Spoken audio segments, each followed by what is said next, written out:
dulu ada seorang ilmuwan terkemuka namanya Enrico Fermi, orang Italia.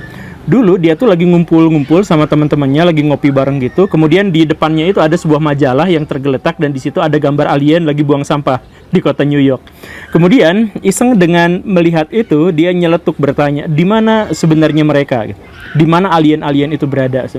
Pernyataan itu atau celetukan itu sebenarnya adalah celetukan yang nampaknya biasa-biasa aja ya. Kita juga kan sering nyeletuk kalau lagi ngopi-ngopi. Tapi kalau celetukannya ilmuwan itu beda Baraya, dan celetukan itulah yang pada akhirnya memunculkan sebuah paradoks dalam sains yang sampai hari ini belum bisa dipecahkan. Apa itu? Kenapa pertanyaan sesimpel itu bisa menjadi sebuah paradoks? Gini Baraya, pernyataan itu membenturkan antara satu realitas dengan tiga pernyataan sains. Tiga pernyataan sains itu adalah yang pertama, bahwa di seluruh alam semesta yang teramati oleh kita sekarang itu ada bertriliun-triliun bintang, dan banyak di antara mereka itu yang memiliki karakteristik dan kriteria seperti matahari. Itu pernyataan yang pertama.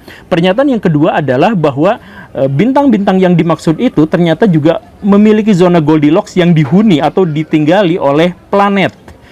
Jadi si planet itu tinggal di zona yang layak huni. Kemudian yang ketiga adalah di antara yang zona layak huni itu, banyak di antaranya yang usianya lebih tua daripada bumi, sehingga memberikan kesempatan evolusi untuk menjalankan statusnya agar makhluk hidup itu bisa ada di planet yang dimaksud itu. Itu adalah tiga pernyataan sains. Dan kemudian itu dibantah oleh satu realitas tunggal, bahwa kalau memang benar-benar mereka itu ada, kenapa sampai sekarang kita tidak pernah bisa melihatnya? Atau kenapa sampai sekarang tidak pernah ada bukti valid dan otentik terkait dengan keberadaan alien yang dimaksud itu?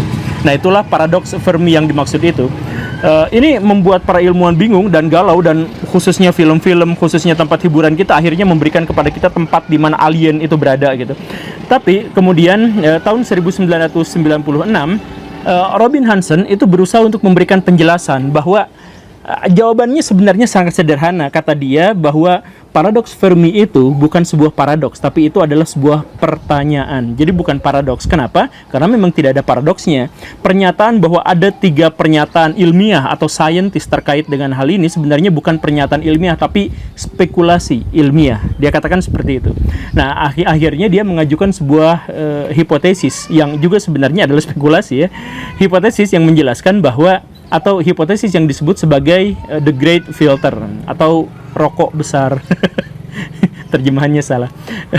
Apa itu great filter? Ya, inilah yang pada akhirnya menjadi salah satu andalan para ilmuwan untuk bisa menjawab atau keluar dari paradoks Fermi.